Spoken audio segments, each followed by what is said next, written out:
இந்த ஜூன் மாதம் 1ஆம் தேதி ஆண்டவரை ஆராதித்து இந்த மாதத்தை ஆரம்பிக்கும்படியாக காணொளி முன்பாக அமர்ந்திருக்கிற உங்கள் யாவரையும் அன்போடு கூட வரவேற்கிறோம். ஆராதனைக்கு ஆரம்பமாக நாம் கண்களை மூடி தேவனை நோக்கி ஜெபம் செய்வோம். நேசிக்கிற நல்ல ஆண்டவரே, உம்மை துதிக்கிறோம், ஸ்தோத்திரிக்கிறோம்.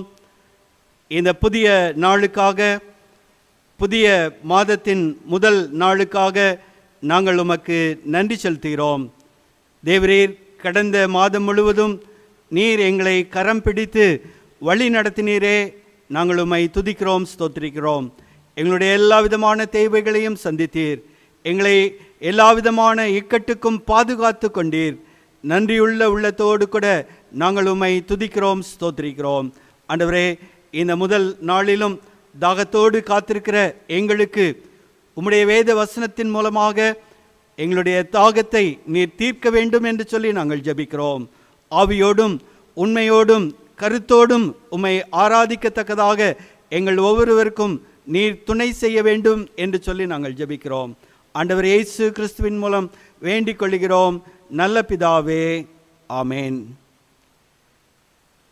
இந்த ஆராதனையிலே தேவனை நாம் போற்றி துதிக்கும்படியாக பாமாலைகளிலே 11ஆம் பாடலை பாடுவோம். மகா அதிசயங்களை செய்து என்னை பூரிப்பித்து. பாமாலை எண் 11.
ஜெபம் செய்வோம்.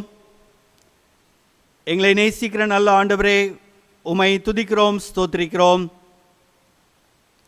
நீர் எங்களை நேசிக்கிற தேவனாக இருக்கிறதற்காக நாங்கள் உமக்கு நன்றி செலுத்துகிறோம். நாங்கள் உம்மை விட்டு தூர சென்றாலும் நீர் எங்களை அணைத்து கொள்ளுகிற தேவனாக இருக்கிறீரே, நாங்கள் உம்மை துதிக்கிறோம், ஸ்தோத்திரிக்கிறோம். நீர் எங்களை உம்முடைய உள்ளம் கைகளிலே வரைந்து வைத்திருக்கிறீர், அதற்காக நாங்கள் உமக்கு நன்றி செலுத்துகிறோம். ஆண்டவரே, நீர் எங்களுடைய உள்ளந்திரியங்களை அறிந்து ஆராய்கிற தேவனாக இருக்கிறீரே, நாங்கள் உம்மை துதிக்கிறோம், ஸ்தோத்திரிக்கிறோம்.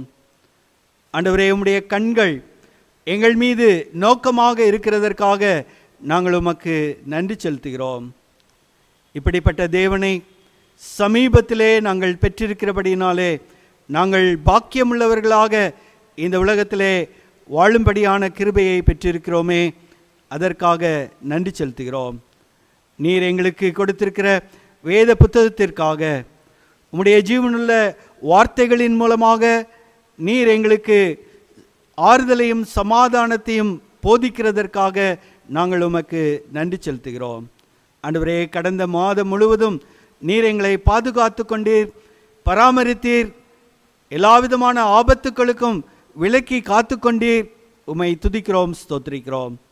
ஆண்டவரே, வருகிற புதிய மாதத்திலும் உம்முடைய வழி நடத்துதலுக்காக, உம்முடைய ஆலோசனைக்காக நாங்கள் கெஞ்சுகிறோம்.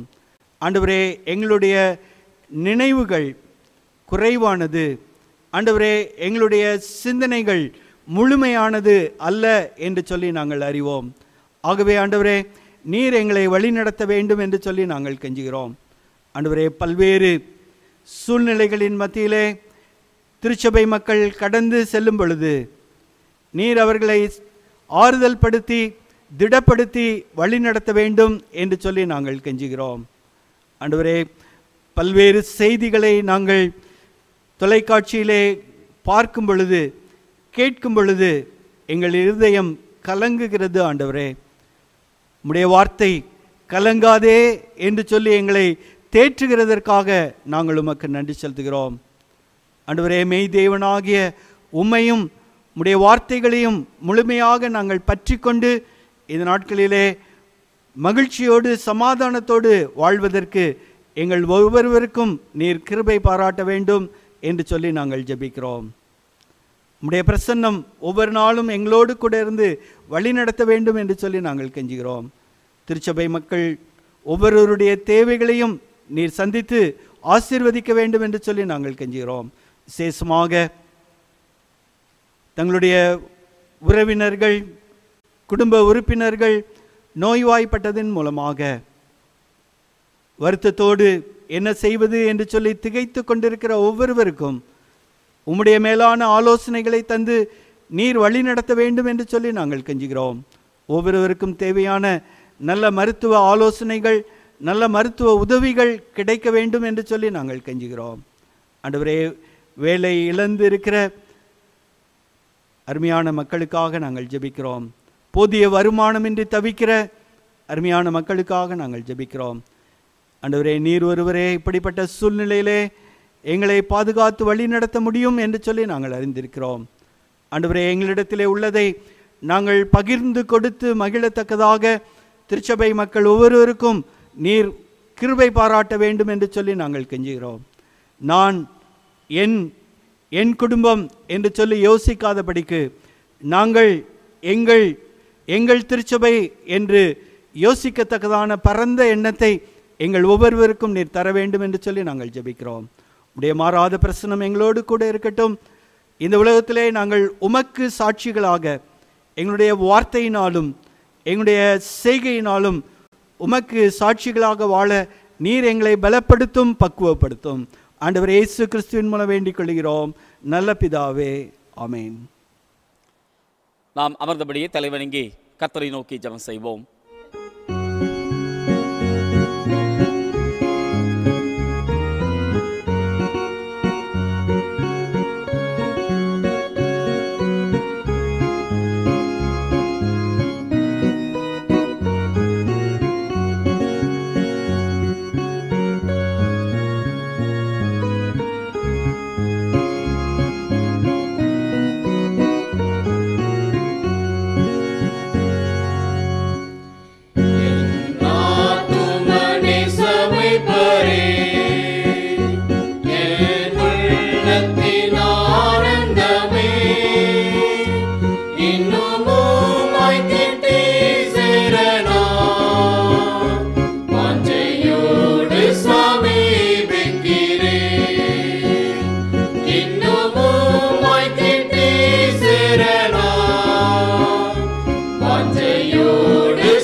எங்கள் கண்மலை மீட்பெருமாக இருக்கிற கர்த்தாவே, இந்த வேளையிலும் அடியனுடைய வாயின் வார்த்தைகளும் எங்கள் அனைவருடைய இருதயத்தின் தியானமும் உம்முடைய சமூகத்தில் ஏற்புடையதாக இருப்பதாக. ஆமேன். ஆண்டவரும் இரட்சகருமாகிய இயேசு கிறிஸ்துவின் இனிய நாமத்திலே இந்த புதிய மாதத்திலும் உங்களை அன்போடு கூட வாழ்த்துகின்றேன். 5 மாதங்களாக நம்மை கண்மணி போல பாதுகாத்த கர்த்தர் இந்த புதிய மாதத்திலும் தொடர்ந்து தம்முடைய கிருபைகளை, தம்முடைய ஆலோசனைகளை, தம்முடைய பலனை தந்து நம்மை ஆசீர்வதித்து வழிநடத்துவாராக. ஆமேன். இந்த ஆண்டை நாம் சாட்சியின் ஆண்டாக அனுசரித்து வருகின்றோம். நாம் ஆண்டவருக்கு சாட்சியாக வாழும்படியான ஒரு அழைப்பை ஆண்டவர் நமக்கு தந்திருக்கிறார். வாழ்வின் சாதகமான சூழ்நிலையிலே மாத்திரமல்ல, பாதகமான நிலையிலும் ஆண்டவருக்கென்று நாம் சாட்சியாக வாழும்படியாக அழைக்கப்பட்டிருக்கிறோம். அந்த அடிப்படையிலே ஆண்டவருக்கென்று சாட்சியாக வாழ்ந்த தேவ மனிதருடைய வாழ்வு குறித்து எவருக்கு எழுதப்பட்ட நிருபம் 11ஆம் அதிகாரத்தின் அடிப்படையிலே நாம் மாதத்தினுடைய முதல் நாள் தோறும் நாம் சிந்தித்து வருகிறோம். விசுவாசத்தினாலே நற்சாட்சி பெற்ற அநேகரை நாம் இந்த எபிரேயர் 11ஆம் அதிகாரத்திலே அறிந்து கொள்ள முடிகிறது. இந்த நாளிலும் அந்த வரிசையிலே வரக்கூடிய ஒரு நபர் ஆபிரகாம். விசுவாசத்தினாலே நற்சாட்சி பெற்ற ஆபிரகாமுடைய வாழ்வை குறித்து, அவருடைய வாழ்வில் காணப்படுகின்ற சாட்சி வாழ்விற்கான சில அனுபவங்களை இந்த நாளிலும் நாம் தியானிப்பது நம்முடைய விசுவாச வாழ்விற்கு அது நிச்சயமாக பிரயோஜனமாக இருக்கும் என்று சொல்லி நம்புகின்றேன். எபிரேயருக்கு எழுதப்பட்ட நிருபம் 11ஆம் அதிகாரம் 8வது வசனத்திலிருந்து 19ஆம் வசனம் வரை அடங்கியிருக்கின்ற இந்த பகுதியிலே ஆபிரகாமுடைய விசுவாச வாழ்வின் சாட்சியை குறித்து 3 காரியங்களை நாம் கற்றுக்கொள்ள முடிகிறது. முதற் காரியமாக ஆபிரகாமுடைய சாட்சி வாழ்வினுடைய துவக்கத்தை நாம் பார்க்கிற போது கீழ்ப்படிதலிலே அவர் சாட்சி உள்ளவராக இருந்தார். கீழ்ப்படிதலிலே சாட்சி உள்ள ஆபிரகாமை குறித்து நாம் பார்க்கின்றோம். எபிரேயர் 11ஆம் அதிகாரம் 8வது வசனம். விசுவாசத்தினாலே ஆபிரகாம் தன் சுதந்திரமாக பெறப்போகிற இடத்திற்கு போகும்படி அழைக்கப்பட்ட போது கீழ்ப்படிந்து தான் போகும் இடம் இன்னதென்று அறியாமல் புறப்பட்டு போனான். அழைக்கப்பட்ட போது கீழ்ப்படிந்து தான் போகும் இடம் இன்னதென்று அறியாமல் புறப்பட்டு போனான். அழைக்கப்பட்ட போது தான் போகும் இடம் இன்னதென்று அறியாமல் புறப்பட்டு போனான். தெய்வம் அல்லாததை தெய்வம் என்று எண்ணி வணங்கி கொண்டிருந்த இந்த ஆபிரகாமை ஆண்டவர் பேர் சொல்லி அழைத்தார். உன்னை நான் ஒரு பெரிய மக்கள் கூட்டமாக நான் மாற்றுவேன், நான் உனக்கு காண்பிக்கிற இடத்திற்கு போய் என்று சொன்னபோது ஆபிரகாம் தன்னுடைய சொந்த குடும்பத்தை, தன் வீட்டை, தன்னுடைய இனத்தாரை, தன்னுடைய நாட்டை எல்லாவற்றையும் விட்டு ஆண்டவர் சொன்ன வாக்குக்கு கீழ்ப்படிந்தவராக அவர் காண்பிக்கின்ற திசையை நோக்கி தன்னுடைய பயணத்தை அவர் தொடர்ந்தார். எங்கே சென்று அடையப் போகிறார், அந்த இடம் எப்படி இருக்கும், எதுவும் அவருக்கு தெரியாது.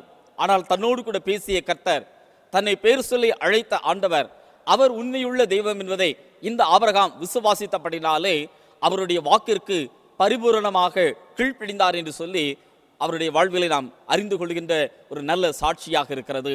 இன்றைக்கு ஆண்டவரை அறிந்திருக்கிறோம் என்று சொல்லுகிற நாம் நம் வாழ்க்கையிலே ஆண்டவருக்கு கீழ்ப்படிவதிலே எந்த அளவிற்கு நம்முடைய விசுவாசத்தை நாம் வெளிப்படுத்தி கொண்டிருக்கிறோம் என்பதை நாம் சிந்தித்து பார்க்க ஆபிரகாமுடைய வாழ்க்கை நமக்கு ஒரு நல்ல சவாலாக இருக்கிறது. ஆண்டவர் மெய்யான தெய்வன் என்பதை நான் விசுவாசிக்கிறேன் என்று சொல்லி அறிக்கை செய்கின்றோம். இந்த உதட்டின் அறிக்கை மாத்திரம் போதுமானது அல்ல, அல்லது உள்ளத்தில் ஆழத்திலிருந்து நாம் சொல்லுகின்ற அறிக்கைகள் மாத்திரம் போதுமானது அல்ல, அதற்கு ஏற்ற கிரியைகளும் நம்முடைய வாழ்க்கையிலே காண்பிக்கப்பட வேண்டும். கர்த்தரை தெய்வம் என்று சொல்லி விசுவாசிப்போம் என்று சொன்னால் அவருடைய வார்த்தைக்கு நாம் அப்படியே கீழ்ப்படிய வேண்டியது அவசியமாக இருக்கிறது.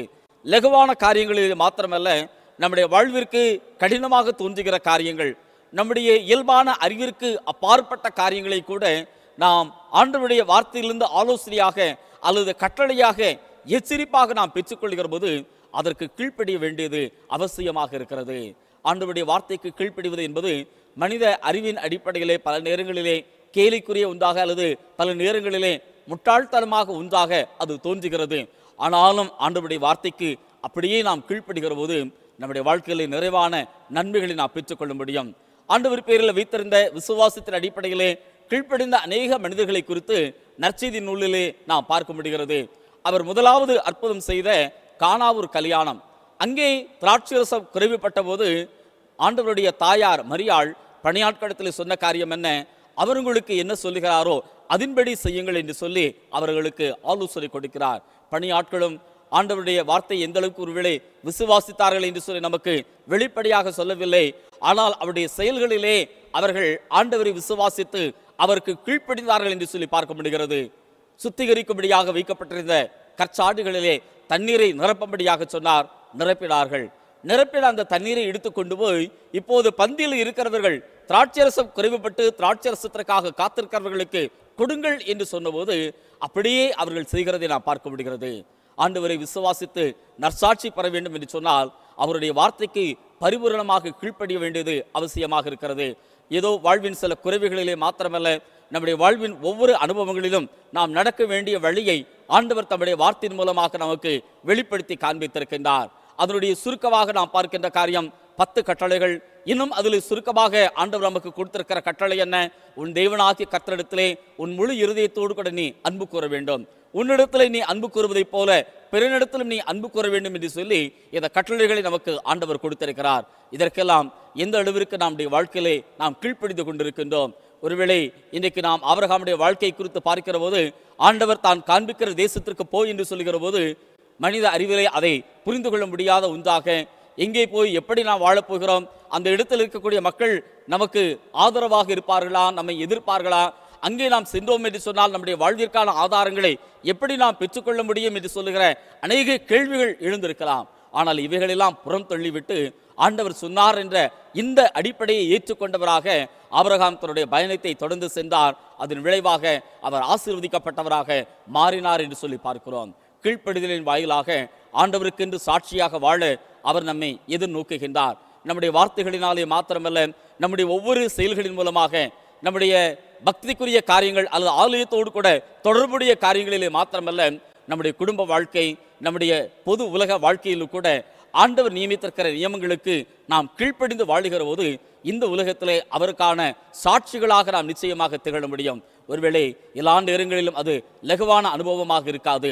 ஆண்டவருடைய வார்த்தைக்கு கீழ்ப்படிந்து நிமித்தமாக உலகத்தினுடைய சில நன்மைகளை நாம் இழக்கலாம், உலகத்தினுடைய சில சலுகைகளை நாம் இழக்கலாம், நமக்கென்று கொடுக்கப்பட்டிருக்கிற அந்தஸ்துகளை அல்லது உலக அடிப்படையில் நமக்கு உள்ள பெருமைகளை நாம் இழக்க கொடுக்கலாம். ஆபிரகாம் எப்படி அன்றைக்கு ஆண்டவர் சொன்ன வார்த்தையின்படியாக தன் வீட்டை, தன்னுடைய இனத்தை, தன்னுடைய சொந்த நாட்டை விட்டு அவர் புறப்பட்டு சென்றாரோ, அதே போல நமக்கு மேன்மையாக இருக்கக்கூடிய அநேக காரியங்களை இழக்க நேரிடும். ஆனாலும் இந்த சூழ்நிலையில கூட வேதம் இவ்விதமாக சொல்லுகிறது, கர்த்தருடைய வார்த்தை இவ்விதமாக சொல்லுகிறது.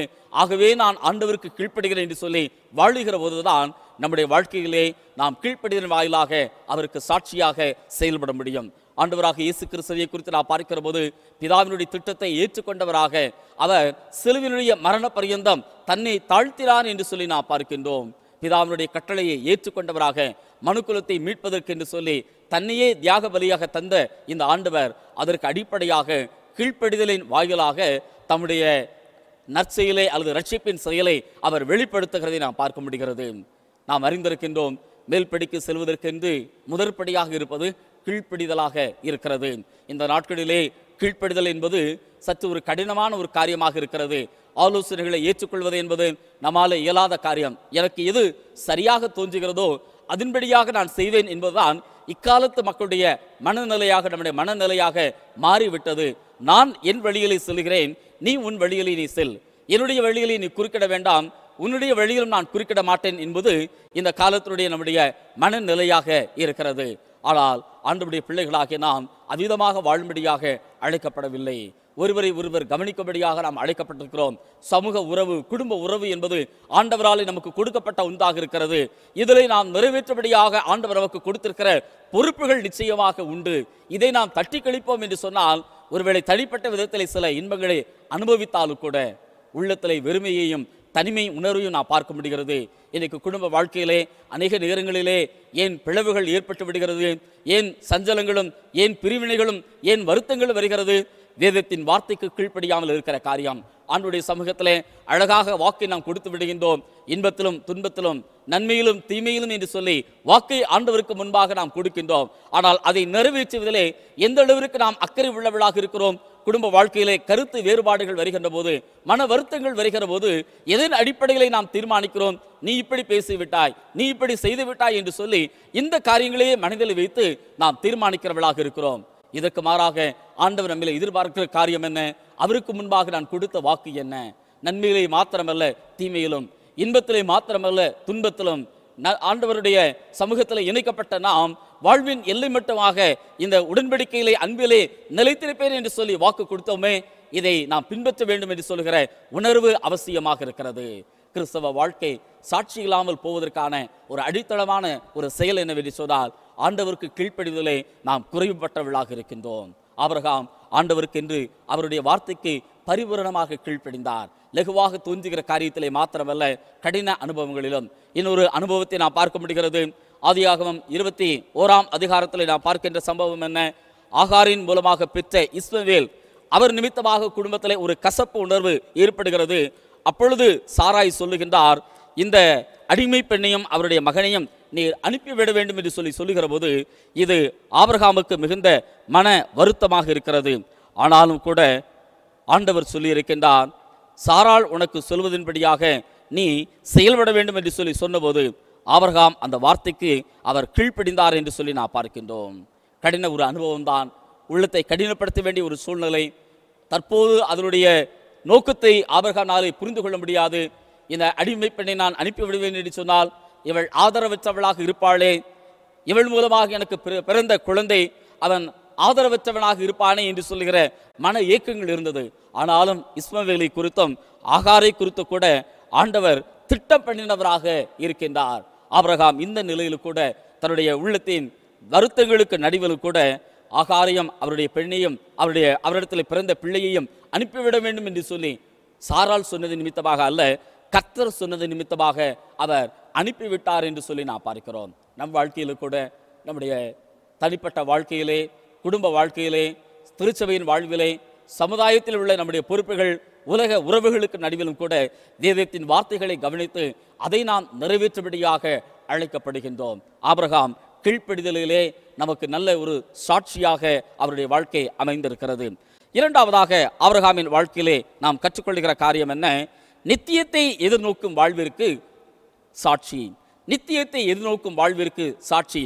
ஆபிரகாமை ஆண்டவர் அழைத்த போது அவருக்கு வாக்கு கொடுக்கின்றார். நான் உனக்கு காண்பிக்கிற இடத்திற்கு போ, உன்னை பெரிய மக்கள் கூட்டமாக நான் மாற்றுவேன் என்று சொல்லுகிறார்.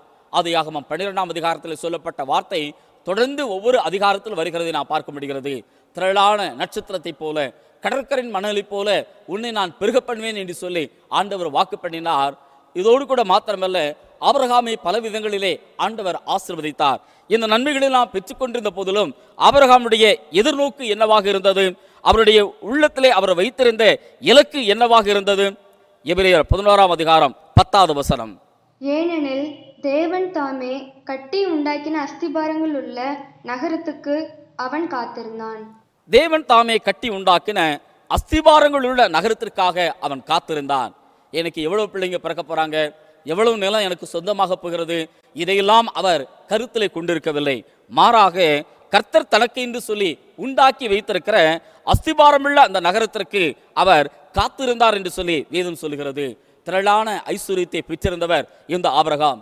ஆதியாகமத்தின் புத்தகம் 13ஆம் அதிகாரம் 2வது வசனத்திலும், ஆதியாகமம் 24ஆம் அதிகாரம் 35வது வசனத்திலும் அவர் சீமானாக இருந்தார் என்று சொல்லி அவருடைய வாழ்வை குறித்து வேதம் சொல்லுகிறது.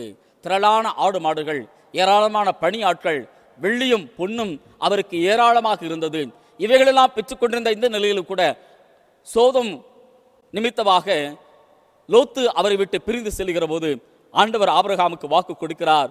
உன்னுடைய கண்கள் காண்கின்ற இடம், நீ நடந்து செல்கிற இடம், இதையெல்லாம் உனக்கு நான் சொந்தமாக கொடுப்பேன் என்று சொல்லி ஆண்டவர் வாக்கு பண்ணினார். இந்த ஆபிரகாம் தனக்கென்று எவ்வளவு நிலத்தை சம்பாதிக்க முடியுமோ அந்த அளவிற்கு நடந்து செல்ல வேண்டும் என்று சொல்லி அவர் பிரயாணப்பட்டதாக வேதத்திலே பார்க்க முடியவில்லை. வாழ்வின் சூழலின் அடிப்படையிலே, தேவைகளின் அடிப்படையிலே பல இடங்களுக்கு இடம்பெயர்ந்து சென்றாரே ஒழிய தனக்கு பல இடங்களை அல்லது பல மைல் எல்லையை தனக்கென்று சொல்லி சொந்தமாக்கிக் கொள்ள வேண்டும் என்று சொல்லி ஆபிரகாம் எண்ணிக்கொண்டிருக்கவில்லை. மாறாக திரளான ஆசீர்வாதங்களையும் ஆண்டவர் கொடுத்த வாக்குத்தத்தங்களையும் அவர் பெற்றிருந்த போதிலும் அவருடைய இலக்கு என்பது நித்தியத்தை எதிர்நோக்கியதாக இருந்தது. ஆண்டவரோடு கூட நித்தியமாக வாழ வேண்டும் என்று சொல்கின்ற வாஞ்சை உடையவராக ஆபிரகாம் மாத்திரமல்ல, அவருடைய பிள்ளைகளாக முற்பிதாக்களாக இருக்கக்கூடிய அவரிடத்திலிருந்து கற்றுக்கொண்ட ஈசாக்கும் யாக்கோபும் கூட அந்த ஒரு வாழ்க்கையை வாழ்ந்தார்கள். ஆகவே இந்த உலகத்தின் வாழ்க்கையை குறித்து அவர்கள் என்ன மனநிலையில் இருந்தார்கள்? இந்த உலகத்திலே நாங்கள் அந்நியராக பரதேசியாக இருக்கின்றோம். எபிரேயர் 11ஆம் அதிகாரம் 13வது வசனத்திலே பார்க்கிறோம். பூமியின் மேல் தங்களை அந்நியரும் பரதேசிகளும் என்று அறிக்கையிட்டு விசுவாசத்தோடு அவர்கள் மரித்து போனார்கள். இந்த உலகிற்கு நாங்கள் அந்நியராக இருக்கிறோம், நாங்கள் பரதேசியாக இருக்கிறோம்.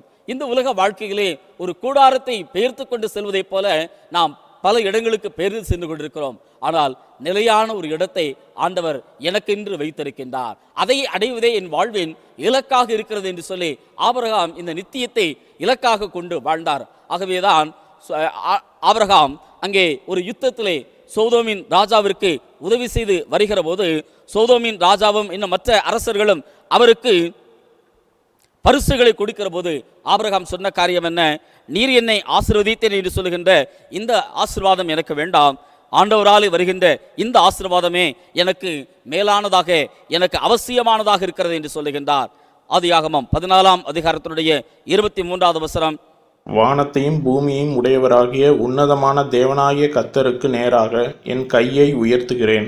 வானத்தையும் பூமியும் உடையவராகிய உன்னதமான தேவனாகிய கர்த்தருக்கு நேராக என் கைகளை உயர்த்துகிறேன். எனக்கு எது ஆசீர்வாதம்? அந்த உன்னதத்திற்கு நேராக செல்வதே எனக்கான ஆசீர்வாதமாக இருக்கிறது என்று சொல்லி ஆபிரகாம் இந்த நித்தியத்தை எதிர்நோக்கிய வாழ்க்கையை வாழ்ந்தார் என்று சொல்லி வேதம் அவரை குறித்து நமக்கு சாட்சியாக சொல்லுகிறது. இன்னுமாக அவரை குறித்து சொல்லுகின்ற ஒரு நல்ல ஒரு சாட்சி என்ன? எபிரேயர் 11ஆம் அதிகாரம் 16வது வசனம். மேன்மையான பரமதேசத்தையே விரும்பினார்கள், மேன்மையான பரமதேசத்தையே விரும்பினார்கள். வாக்கு பண்ணப்பட்ட இந்த பூமியை சுதந்திரித்துக் கொள்ள வேண்டும் என்று சொல்லுகிற அந்த காரியங்களிலே அவர்கள் அக்கறை காட்டவில்லை. ஒருவேளை கர்த்தராலே ஆசீர்வதிக்கப்பட்டு நமக்கு உலக செல்வங்கள் பெருகுகிற போது, உலகத்தின் அந்தஸ்து பெருகுகிற போது நம்முடைய மனநிலை என்னவாக இருக்கும்? ஆண்டவர் கொடுத்த இந்த ஆசீர்வாதத்தை பதுக்கி வைத்துக் கொள்ள வேண்டும், இதை பாதுகாத்துக் கொள்ள வேண்டும், தலைமுறை தலைமுறையாக இதை நான் அனுபவிக்க வேண்டும் என்று சொல்லி அவர்களை குறித்தே நம்முடைய சிந்தைகள் சென்று விடுகிறது. ஆபிரகாம் ஆண்டவராலே ஆசீர்வதிக்கப்பட்ட போது தனக்கு இருக்கிற இந்த செல்வங்களை எப்படி பெருக்கிக் கொள்வது என்றோ, மற்றவர்கள் அதை அபகரித்து விடாதபடி அதை எப்படி பதுக்கி வைத்து அல்லது அதை எப்படி பாதுகாக்க வேண்டும் என்று சொல்லுகின்ற அவிதமான சிந்தைகளிலே அவர் செயல்பட்டு கொண்டிருக்கவில்லை. எவ்வளவு திரளான ஆசீர்வாதங்கள் இருந்தாலும் இவர்களின் பேரிலே தன்னுடைய கவனத்தை, தன் ஆர்வத்தை செலுத்தாமல் தன்னை அழைத்த தேவனோடு உள்ள நிரந்தரமான நித்தியமான உறவையே அவர் மனதிலே கொண்டவராக வாழ்ந்தார் என்று சொல்லி பார்க்கிறோம். ஆகவேதான் தீமோத்தேயுக்கு எழுதுகிற போது பவுலடியார் சொல்லுகிறார், பண ஆசை எல்லாவிதமான தீமைகளுக்கும் வேறாக இருக்கிறது. அநேகர் இந்த ஆசையினாலே தங்களை உருவ குத்திக் கொள்கிறார்கள் என்று சொல்லி எச்சரிக்கை செய்கிறதை நாம் பார்க்கிறோம். உலகத்தின் ஆசீர்வாதங்கள், உலகத்தின் காரியங்களிலேயே நம்முடைய கண்களை நாம் பதித்து விடுவோம் என்று சொன்னால் நித்தியத்தை நாம் இழந்து விடுவோம். லோத்துவின் வாழ்விலே நாம் பார்க்கிற காரியம் அதுதான். இந்த உலகத்திலே தனக்கு கண்களுக்கு செழிப்பாக தோன்றக்கூடியதை அவர் தெரிந்து கொண்டார். ஆனால் அதை அவராலே வைத்திருக்க முடியாதபடி இழந்து போனார் என்று சொல்லி பார்க்கின்றோம். வைத்திருக்க முடியாத இந்த உலகத்தின் காரியங்களை இழப்பதற்கென்று ஆபிரகாம் முன்வந்து, அதோடு கூட மாத்திரமல்ல, தனக்கு நித்தியத்திலே ஒரு இடம் வேண்டும், நித்தியத்திலே ஆண்டவருடைய சமூகத்திலே நான் இருக்க வேண்டும் என்று சொல்கிற இந்த ஒரு எதிர்பார்ப்பிலே வாழ்ந்தபோது ஆண்டவர் ஒரு உன்னதமான ஆசீர்வாதத்தை தந்து அவரை ஆசீர்வதித்தார் என்று சொல்லி பார்க்கிறோம். ஐஸ்வர்யமான் லாசருடைய ஓமையிலே நாம் பார்க்கிற போது, மரித்த லாசரு ஆபிரகாமுடைய மடியிலே அமர்ந்திருந்தான். ஆபிரகாமின் மடி என்பது அது பரலோகத்திற்கு ஒப்பாக சொல்லப்படுகிற ஒரு காரியமாக இருக்கிறதை நாம் பார்க்கின்றோம். இம்மைக்காக அல்ல, நித்தியத்திற்காக வாழ்ந்தபடியினாலே ஆபிரகாம் நமக்கு இன்றைக்கும் ஒரு நல்ல சாட்சியாக இருக்கிறார். ஆண்டவரே ஆசீர்வாதம் கொடுத்திருந்த போதிலும் கூட அவற்றிலே நம்முடைய கவனத்தை, அதை பேணி பாதுகாப்பதிலும், அதை தக்க வைத்துக் கொள்வதிலும், அதை பிறர் அபகரித்து விடாதபடி நாம் பதுக்கி வைத்துக் கொள்வதிலும் நம்முடைய கவனத்தை செலுத்தாமல், கொடுத்த ஆசீர்வாதங்களை அல்ல, ஆசீர்வாதங்களை கொடுக்கின்ற ஆண்டவர் என்னத்தை எனக்கு எதிர்பார்க்கின்றார், இதை உணர்ந்து நாம் வாழுகிற போது இந்த உலக வாழ்க்கையிலே, உலக கவலைகளிலே நாம் ஒருபோதும் சிக்கிக் கொள்ள மாட்டோம். இந்த உலகம் நித்தியமானது அல்ல, நிரந்தரமானது அல்ல. இந்த உலகத்தின் வாழ்க்கை ஒரு குறுகிய காலம் உடையதாக இருக்கிறது. ஆனால் ஆண்டவரோ நமக்கென்று ஒரு நகரத்தை உண்டாக்கி மேன்மையான அந்த பரமதேசத்தை நமக்கென்று ஆயத்தப்படுத்தி கொண்டிருக்கிறார். இதை அடைவதற்கென்று நம்முடைய இலக்குகளை நாம் நிர்ணயித்து வாழுகிற போது இந்த உலக வாழ்க்கையிலே நாம் சரியான திசையிலே பயணிக்கின்றவர்களாக, இந்த உலக வாழ்க்கையிலே ஆண்டவருக்கு சாட்சியாக வாழுகின்றவர்களாகவும், அதோடு கூட மாத்திரமல்ல நம்முடைய ஆத்மாவை நாம் நிச்சயமாக காத்துக்கொள்ள முடியும். நித்தியத்தை எதிர்நோக்குகின்ற வாழ்விற்கு ஆபிரகாம் ஒரு சாட்சியாக இருக்கிறார். நிறைவாக ஆபிரகாமுடைய வாழ்வை குறித்து நாம் அவருடைய வாழ்விலிருந்து நாம் கற்றுக்கொள்கிற காரியம், பூரணமான அர்ப்பணத்திற்கு ஆபிரகாம் சாட்சியாக இருக்கிறார். பூரணமான அர்ப்பணத்திற்கு சாட்சி. தன்னுடைய ஒரே பேரான மகனை தமக்கென்று பலியிடும்படியாக ஆண்டவர் கேட்டார். ஆபிரகாம் இந்த நிலையில் கூட எந்த தயக்கத்தையும் அவர் மனதில் வைத்திராமல் தன்னுடைய ஏக மகனாக இருக்கக்கூடிய ஈசாக்கை பலியிடும்படியாக ஒப்பு கொடுத்தார். எபிரேயர் 11ஆம் அதிகாரம் 17வது 18வது வசனத்தில் நாம் பார்க்கிற காரியம், மேலும் விசுவாசத்தினாலே ஆபிரகாம் தான் சோதிக்கப்பட்ட போது ஈசாக்கை பலியாக ஒப்பு கொடுத்தான். ஈசாக்கின் இடத்தில் உன் சந்ததி விளங்கும் என்று அவனோடே சொல்லப்பட்டிருந்தது. இப்படிப்பட்ட வாக்கு தத்தங்களை பெற்றவன் மரித்தோரிலிருந்து எழுப்ப தேவன் வல்லவராய் இருக்கிறார் என்றெண்ணி தனக்கு ஒரே பேரானவனையே பலியாக ஒப்பு கொடுத்தான். மரித்தோரில் இருந்து அவனை பாவனையாக திரும்பவும் பெற்றுக்கொண்டான். சோதிக்கப்பட்ட போது ஈசாக்கை பலியாக ஒப்பு கொடுத்தார். இனமாக வாக்குத்தத்தங்களை பெற்றுக்கொண்டிருந்த இந்த ஆபிரகாம் மரித்தோரிலிருந்து உயிரோடு கூட எழுப்புவதற்கு கர்த்தர் வல்லவராக இருக்கிறார் என்பதை விசுவாசித்தார். சரீரம் செத்துப்போன நிலையிலே தனக்கென்று ஒரு மகனை கொடுத்த ஆண்டவர், ஒருவேளை இப்போது ஈசாக்கை நான் பலியாக கொடுத்தாலும் கூட ஏதாகிலும் ஒரு விதத்திலே என் சந்ததியை, என் வம்சத்தை ஆண்டவர் உருவாக்குவார், ஆசீர்வதிப்பார் என்று சொல்லுகின்ற ஒரு நிச்சயமான உறுதி அவருக்குள்ளாக இருந்தது என்று சொல்லி நாம் பார்க்கின்றோம். இதன் வழியாகது அவருக்கு கிடைத்தது தனக்குள்ளதே எல்லாம் ஆண்டவருக்கு சொந்தமானது என்று சொல்லுகின்ற அர்ப்பணத்தின் உணர்வு இந்த ஆபிரகாமுக்குள்ளாக இருக்கிறது. அழைக்கப்பட்ட போது மாத்திரமல்ல, தன் வாழ்வின் ஒவ்வொரு நிலைகளிலும் கூட ஆண்டவருக்கு கீழ்ப்படிந்தவராக இருந்த ஆபிரகாம் தன்னுடைய எல்லாவற்றையும் ஆண்டவருக்கு என்று சொல்லி அர்ப்பணம் செய்தவராக வாழ்ந்தார். தனக்கென்று சில காரியங்களை அவர் ஒதுக்கி வைத்துக் கொள்ளவில்லை. இந்த உலகத்திலே நாம் வாடுகிற போது நமக்கென்று சில காரியங்களை நாம் ஒதுக்கி வைத்துக் கொள்கிறோம். பணத்தையும் பொருளையும் மாத்திரமல்ல, நம்முடைய தீர்மானங்களிலும் நம்முடைய விருப்பங்களிலும் கூட எனக்கு என்று சொல்லி சிலவற்றை நான் வைத்துக் கொள்கிறேன், இதில் யாரும் தலையிடக்கூடாது என்று சொல்லி நாம் எதிர்பார்க்கின்றோம். ஆண்டவரு கூட இந்த விஷயத்தில் தலையிடுவதை நம்ம விரும்புவது கிடையாது. உலகத்தினுடைய பெருமைகள் அல்லது உலகத்தினுடைய சில மேன்மைகளை நம்முடைய மனதில் வைத்துக் கொண்டவர்களாக இவைகளுக்கு பங்கம் வந்து விடக்கூடாது என்று சொல்கிற எண்ணத்திலே வாழ்ந்து கொண்டிருக்கிறோம். ஆனால் ஆபிரகாமோ தனக்கு வம்சம் இல்லாமல் போனாலும் பரவாயில்லை, தன் பெயர் இந்த பூமியிலே நினைக்கப்படாமல் போனாலும் பரவாயில்லை, ஆண்டவர் கேட்பதை நான் கொடுப்பேன், அவருக்கு என்னை பரிபூரணமாக நான் அர்ப்பணம் செய்கின்றேன், அவருடைய ஆளுகை இல்லாமல் என் வாழ்க்கையிலே எந்த இடமும் எந்த நிலையும் இருக்கக்கூடாது என்பதிலே ஆபிரகாம் மிகவும் கவனமுள்ளவராக வாழ்ந்தார் என்று சொல்லி அவருடைய வாழ்க்கையின் மூலமாக நாம் கற்றுக்கொள்கிறோம். இன்றைக்கு நம்முடைய வாழ்க்கையின் எல்லா இடங்களையும் ஆண்டவருக்கு என்று சொல்லி நாம் அர்ப்பணித்திருக்கிறோமா? நம்முடைய வாழ்வின் எல்லா நிலைகளிலும் ஆண்டவர் மகிழக்கூடிய விதத்திலே, ஆண்டவர் மகிமைப்படக்கூடிய விதத்திலே நாம் இடமளித்திருக்கிறோமா என்று நாம் சற்று ஆராய்ந்து பார்ப்போம். ஆண்டவர் சரி என்று சொல்லுது காரியங்கள் சில நேரங்களிலே நமக்கு இதெல்லாம் சரிப்பட்ட வராது என்று சொல்லி நாம் எண்ணி விடுகின்றோம். ஆண்டவர் விரும்பாத காரியங்கள் இதையெல்லாம் இந்த உலகத்தில் நாம் நிச்சயமாக கொஞ்சம் அட்ஜஸ்ட் பண்ணி தான் போகணும்னு சொல்லி சில நேரங்களிலே உலகத்திற்கு ஒத்த நிலைகளை, உலகத்திற்கு ஒத்த தீர்மானங்களை நாம் எடுத்து விடுகின்றோம். ஆண்டவர் நம்மளிலே எதிர்பார்க்கிற காரியம் பரிபூரணமாக உன்னை அர்ப்பணிக்க வேண்டும். உன்னுடைய தீர்மானங்களை மாத்திரமல்ல, உனக்கு மேன்மையாக தோன்றுகிற எல்லாவற்றையும் நீ எனக்கு என்று சொல்லி அர்ப்பணிக்க வேண்டும் என்று சொல்லி ஆண்டவர் நம்மிடத்திலே எதிர்பார்க்கின்றார். ஆபிரகாம் இந்த எதிர்பார்ப்பிற்கு இணங்கினவராக எல்லாவற்றையும் ஆண்டவருக்கு என்று சொல்லி பூரணமாக ஒப்பு கொடுத்தார். ஏக மகன் என்று சொல்லுகிற போது தனக்குள்ள எல்லாம் அவர்தான், இனிமேல் தனக்கு பின்பாக அவர்தான் எல்லாம் என்று சொல்லுகிற நிலையிலே அந்த எல்லாவற்றையும் ஆண்டவருக்கு என்று சொல்லி அர்ப்பணம் செய்ததை ஆபிரகாமுடைய வாழ்விலே நாம் கற்றுக்கொள்கிறோம். நமக்குள்ள எல்லாவற்றையும் ஆண்டவருக்கு என்று சொல்லி நாம் அர்ப்பணம் செய்திருக்கிறோமா? நம்முடைய அர்ப்பணங்களில் இன்னமும் நாம் குறைவுபாடு உள்ளவர்களாக இருக்கிறோமா? அதற்கென்று நாம் சாக்குப்போக்குகளை சொல்லி சில காலம் போகட்டும் ஆண்டவரே, அதற்கு பின்பாக நான் சரி செய்து கொள்கிறேன், இந்த காலம் ஆண்டவரே இந்த நன்மைகளை இந்த இன்பங்களை நான் அனுபவித்துக் கொள்கிறேன், பிறகு அதை நான் விட்டு விடுகிறேன் என்று சொல்கிற எண்ணத்திலே நாம் வாழ்ந்து கொண்டிருக்கிறோமா? நாம் வாழுகிற இந்த உலகம் நித்தியமானது அல்ல, நிரந்தரமானது அல்ல. வாழ்வின் முடிவு எப்போது எப்படி வரும் என்று சொல்ல இயலாத, நிதானிக்க இயலாத ஒரு காலகட்டத்திலே நாம் வாழ்ந்து கொண்டிருக்கிறோம். இந்த நெருக்கங்களை அடிப்படையாக கொண்டு மாத்திரமல்ல, இதனிலும் மேலாக ஆண்டவர் உண்மையுள்ள தேவனாக இருக்கிறார், அழைத்தவர் உண்மையுள்ளவராக இருக்கிறார், அவரே மெய்யான தேவன் என்று சொல்லி நாவினாலே அறிக்கை செய்கிற நாம் அவரை உள்ளத்திலே பூரணமாக விசுவாசித்து அவருக்கென்று சொல்லி நம் வாழ்வின் அனைத்தையும் நாம் ஒப்பு கொடுக்கிற போது நம் வாழ்க்கையும் சாட்சி நிறைந்த ஒரு வாழ்க்கையாக இருக்கும். நீங்களே இவைகளுக்கு சாட்சிகள் என்று சொல்லி சாட்சியாக வாழும்படியாக ஆண்டவர் நம்மை அழைத்திருக்கிறார். இந்த அழைப்பை நிறைவேற்றும்படியாக ஆபிரகாமிலே நாம் கற்றுக்கொண்ட 3 காரியங்கள், கீழ்ப்படிதலின் வாயிலாக சாட்சி வாழ்விற்கு இன்னும் அதிகமாக நம்மை நாம் அர்ப்பணம் செய்வோம். நித்தியத்தை எதிர்நோக்குகின்ற இந்த ஒரு உணர்வோடு கூட இந்த உலகத்திலே வாழுகிற போது நம் வாழ்க்கையானது இம்மையிலும் நித்தியத்திலும் நிச்சயமாக ஒரு சாட்சியான ஒரு வாழ்வாக அமைந்திருக்கும். பூலோகத்திலே அவருக்கென்று நாம் வாழுகிற போது நித்தியத்திலே அவர் நம்மை குறித்து சாட்சி கொடுப்பேன் என்று சொல்லியிருக்கிறார். இந்த ஒரு ஆசீர்வாதத்தை பெற்றுக்கொள்ளுகிற இலக்கை மனதிலே கொண்டவர்களாக பூமிக்காக உலகத்திற்காக அல்ல, ஆண்டவருக்காக, அவர் அழைத்த பரம அழைப்பிற்காக, அவர் ஆயத்தப்பட்டிருக்கிற பரிசுத்த நகரத்திற்கு என்று சொல்லி வாழ்வதற்கு இந்த உலகத்தின் வாழ்விலே நம்முடைய சிந்தைகளை நாம் கவனத்திலே செலுத்துவோம். இன்னுமாக நமக்குள்ள எல்லாவற்றையும் ஆண்டவருக்கு என்று சொல்லி பூரணமாக அர்ப்பணிப்போம். பணத்தையும் பொருளையும் மாத்திரமல்ல, நம்முடைய நேரங்கள், நம்முடைய எல்லா தீர்மானங்கள், நமக்கு இன்று மேன்மையாக வைத்திருக்கிற எல்லா காரியங்களையும் ஆண்டவருக்கென்று அர்ப்பணித்து அவர் விரும்புகிற விதத்திலே பயன்படுத்தப்படுவதற்கென்று நம்மை நாம் அர்ப்பணம் செய்கிற போது நிச்சயமாக நம்முடைய வாழ்க்கையின் இந்த உலகத்திலே மற்றவர்களுக்கு நல்ல ஒரு சாட்சியான வாழ்க்கையாக அமையும். கர்த்தர் அப்படிப்பட்ட ஆசீர்வாதங்களை இந்த புதிய மாதத்தில் தந்து தொடர்ந்து இந்த சாட்சியின் வாழ்விலே நாம் பலப்பட நிலைத்திருக்க நாம் பிரகாசமாக விளங்க ஆண்டவர் நம்மை ஆசீர்வதிப்பாராக.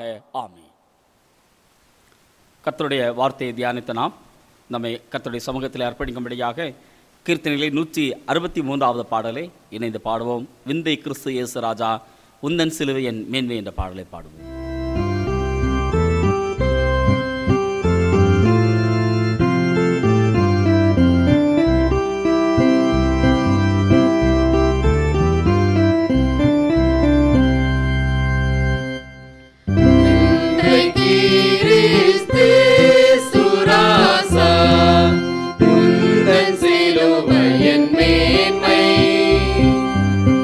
உந்தன் சிலுவை என் மேன்மை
சிலுவையின் மேன்மை,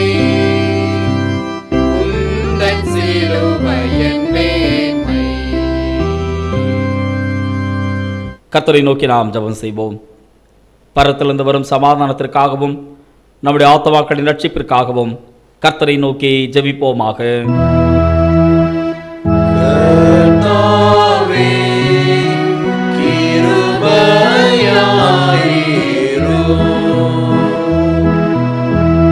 அகில உலக சமாதானத்திற்காகவும் கடவுளுடைய சபைகளின் நல்வாழ்வுக்காகவும் அவைகளின் ஒருமைப்பாட்டிற்காகவும் கர்த்தரை நோக்கி ஜெபிப்போமாக.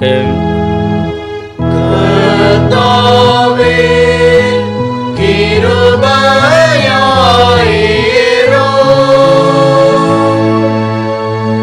நம்முடைய பேராயர்களும் மற்றெல்லா பணிவிடைக்காரரும் விசேஷமாக மோஸ்ரவரன் தர்மராஜ் ரசலம் என்னும் நமது பிரதம பேராயரும், ரைட் ரெவரன் ஜோசப் என்னும் நமது பேராயரும் நல்ல இருதயத்தோடும் சுத்த மனசாட்சியோடும் தங்கள் பணிவிடையை நிறைவேற்ற கர்த்தரை நோக்கி ஜெபிப்போமாக. கர்த்தாவே, கிருபையாயிரும்.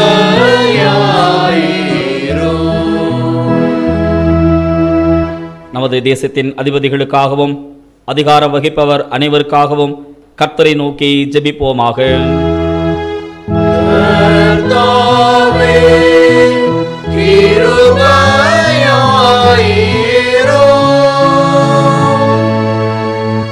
வியாதியஸ்தர், உபத்திரவப்படுவோர், துக்கப்படுவோர், மரண தருவாயில் இருப்போர் அனைவருக்காகவும் கர்த்தரை நோக்கி ஜெபிப்போமாக.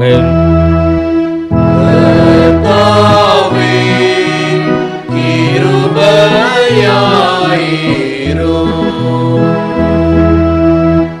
ஏழைகள், பட்டினாயிருப்போர், அனாதைகள், விதவிகள், உபத்திரவப்படுவோர் அனைவருக்காகவும் கர்த்தரை நோக்கி ஜெபிப்போமாக.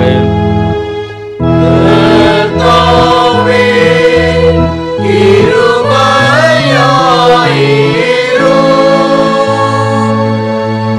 அந்தகாரத்திலிருந்து நம்மை தம்முடைய ஆச்சரியமான ஒளியின் இடத்திற்கு வரவழைத்தவருடைய மகத்துவங்களை காண்பிக்க பொருட்டாக நமக்காகவும் கிறிஸ்துவின் நாமத்தை அறிக்கை பண்ணும் யாவருக்காகவும் கர்த்தரை நோக்கி ஜெபிப்போமாக. கர்த்தாவே, கிருபையாயிரும்.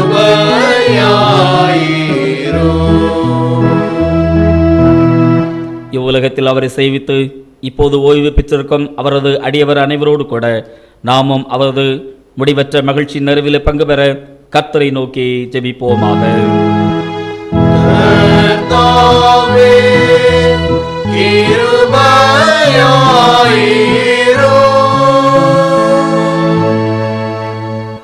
கர்த்தரை நோக்கி நாம் ஜெபம் செய்வோம். அன்பம் இரக்கம் நிறைந்த நல்ல கர்த்தாவே, உம்மை துதிக்கிறோம், ஸ்தோத்திரிக்கிறோம்.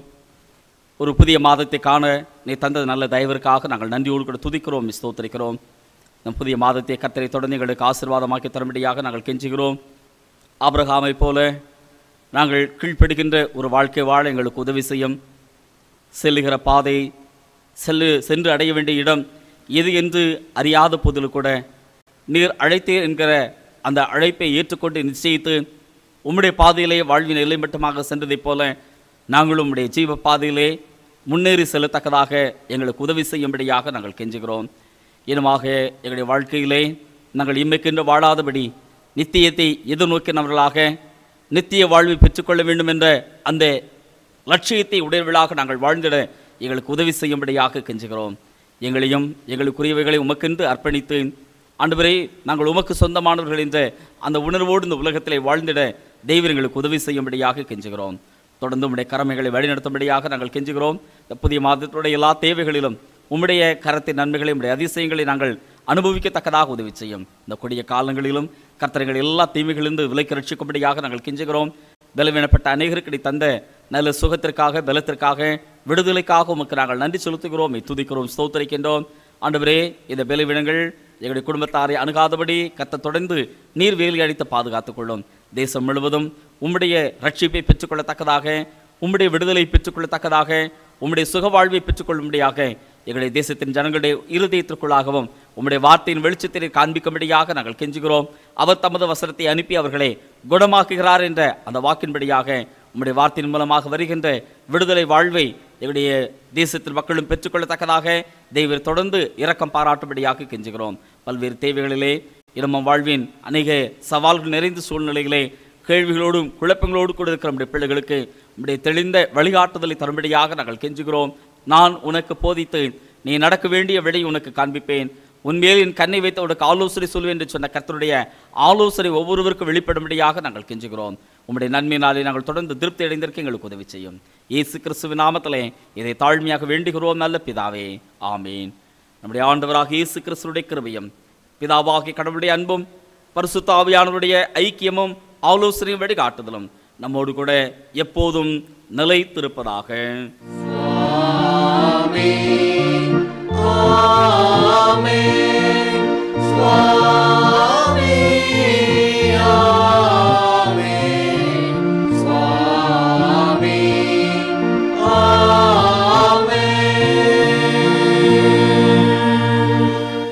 நாம் யாவரும் இணைந்து பாமாலையிலே 361வது பாடல் ஒப்பில்லாத திவ்ய அன்பே என்ற பாடலை பாடுவோம்.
சேர்ந்து சொல்லுவோம்.